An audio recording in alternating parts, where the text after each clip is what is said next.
Το κίνημα των τρένων των ορφανών σχεδιάστηκε για να δώσει τα φτωχά παιδιά στις πόλεις ένα καλύτερο μέλλον.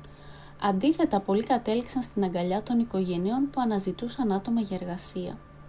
Ξεκίνησε ως μια ανθρωπιστική προσπάθεια για να βγάλει τα παιδιά από τις φτωχογειτονιές των πόλεων της Ανατολικής Ακτής των ΗΠΑ και να τα στείλει σε καλά σπίτια στη Μέση Δύση. Εκεί θα μπορούσαν να μάθουν να εργάζονται, να αποκτήσουν δεξιότητες και τελικά να έχουν ένα λαμπρότερο μέλλον από ό,τι θα μπορούσαν να είχαν στις πόλεις τους.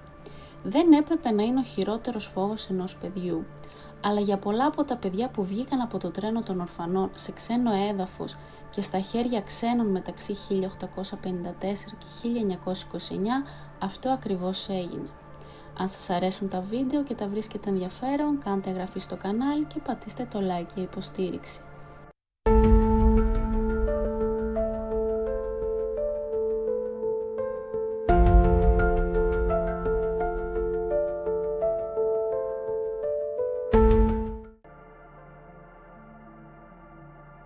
Το 1849 ο ιδρυτής του κινήματος στο τρένο των ορφανών Charles Loring Brace έφτασε στη Νέα Υόρκη. Ως πρεσβυτεριανός ιερέας, ο Brace θεώρησε ότι ήταν καθήκον του να ευαγγελίζει τους φτωχούς. Και φυσικά δεν υπήρχε καλύτερο μέρος για να βρεθούν φτωχοί από τη Νέα Υόρκη στα μέσα του 1800. Ένας πυκνοκατοικημένος κόμβος για πρόσφατους μετανάστες τον 19ο αιώνα, η περιοχή Five Points του Μανχάταν είχε γίνει γρήγορα η πρώτη φτωχογειτονιά της Αμερικής. Με την πάροδο των ετών η γειτονιά είχε καταστραφεί από τη φτώχεια, τις ασθένειες και τις συμμορίες, αφήνοντας εκατοντάδες ανθρώπους άστεγους.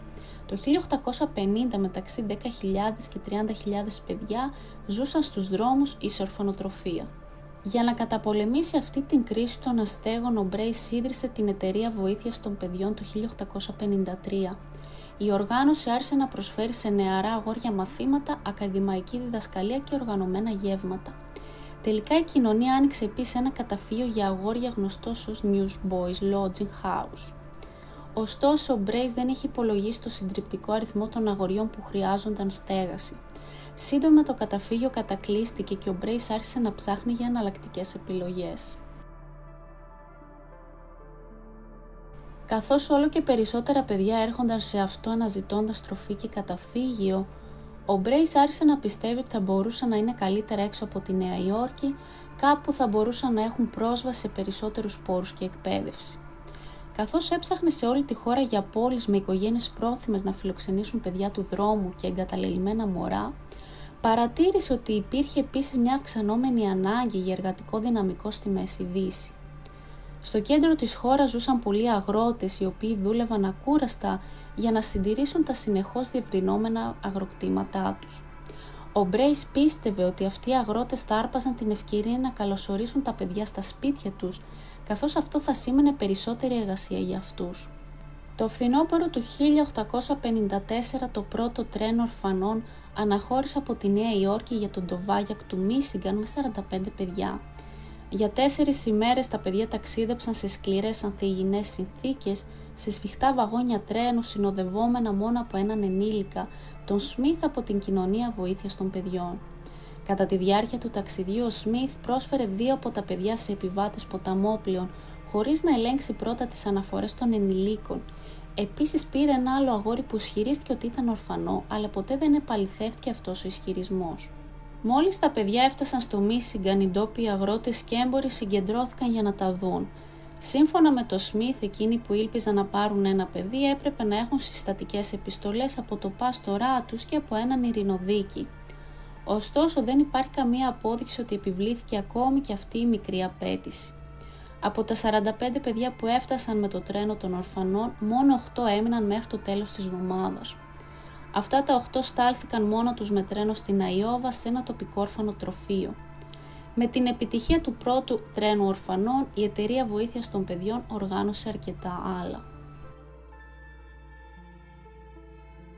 Τα επόμενα 75 χρόνια πάνω από 200.000 παιδιά μεταφέρθηκαν από τις πόλεις της Ανατολικής Ακτής σε πόλεις όχι μόνο σε όλη την Αμερικανική Δύση και τη Μέση Δύση, αλλά και στον Καναδά και το Μεξικό. Αλλά ενώ οι εξωτερικοί παρατηρητές έβλεπαν τα τρένα ως μια θαυμάσια λύση στο αυξανόμενο πρόβλημα των αστέγων στις πόλεις, η πραγματικότητα για τα παιδιά που χρησιμοποιούσαν ήταν συχνά πολύ πιο ζωφερή. Οι συνθήκες στα τρένα των ορφανών ήταν σχετικά ζωφερές, υπερφορτωμένα, κρύα, βρώμικα και με περιορισμένες εγκαταστάσεις υγιεινής. Τα τρένα δεν σταματούσαν για μέρες. Συχνά τα παιδιά έτρωγαν μόνο ένα πενιχρό γεύμα την ημέρα.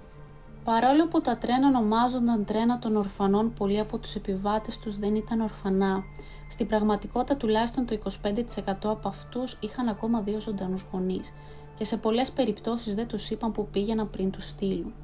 Από αναφορές, μια ορφανή επιβάτης είπε: «Μόλις είχα τελειώσει το φαγητό και ήρθε μια κυρία και μας χτύπησε στο κεφάλι.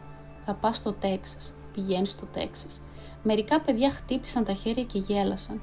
Όταν ήρθε σε μένα, κοίταξα ψηλά. Είπα: «Δεν μπορώ να πάω, δεν είμαι ορφανή. Η μητέρα μου είναι ακόμα ζωντανή, είναι σε ένα νοσοκομείο εδώ στη Νέα Υόρκη». «Θα πας στο Τέξας, δεν έχει νόημα να μαλώνουμε». Επιπλέον, πολλά από τα παιδιά που βρέθηκαν στα τρένα χωρίστηκαν από τα αδέρφια τους. Αν μια οικογένεια στο σταθμό προορισμού του τρένου ήθελε μόνο ένα παιδί, σπάνια λάμβανε υπόψη αν το παιδί αυτό είχε ζωντανούς συγγενείς. Μερικές φορές καθόταν ακριβώς δίπλα τους. Σήμερα υπάρχουν λίγα στοιχεία σχετικά με το τι συνέβη σε αυτά τα ορφανά παιδιά μετά την υιοθεσία τους, γεγονός που καθιστά δύσκολο για τα χωρισμένα μέλη της οικογένειας να βρουν ο ένας τον άλλο. Τα παιδιά αντιμετώπισαν επίσης την προοπτική να καταλήξουν σε μια οικογένεια που, αντί να αναζητήσει ένα παιδί για να το φροντίσει, ενδιαφερόταν κυρίως να τα χρησιμοποιήσει ως δωρεάν αγροτική εργασία. Στην πραγματικότητα, οι εκδηλώσεις υιοθεσίας λειτουργούσαν μερικές φορές σαν δημοπρασίες. Μετά την άφιξη των ορφανών παιδιών στις νέες πόλεις τους, συνήθως παρέλαζαν σε ένα δημόσιο χώρο συνάντησης, όπου οι υποψήφιοι υιοθετητές έρχονταν και τους έσπροχναν και κοίταζαν και ένιωθαν και έβλεπαν πόσα δόντια είχαν. Μερικοί δυνητικοί ανάδοχοι γονείς θα θέτουν συγκεκριμένες εντολές για τα παιδιά με βάση το φύλο, την ηλικία, το μέγεθος και την εμφάνισή τους. Μια εφημερίδα της Νεμπράσκας έγραψε το 1912: «Μερικοί διέταξαν αγόρια, άλλοι κορίτσια, κάποιοι προτιμούσαν τα ελαφριά μωρά, άλλοι τα σκούρα. Και οι παραγγελίες συμπληρώθηκαν σωστά και κάθε νέος γονέας ήταν ενθουσιασμένος». Τελικά το 1929, με την έναρξη της Μεγάλης Ύφεσης, τερματίστηκε το πρόγραμμα του τρένου των ορφανών, καθώς η χρηματοδότηση έπεσε και οι οικογένειες αγωνίστηκαν να θρέψουν τα μέλη τους, πόσο μάλλον να αναλάβουν περισσότερα.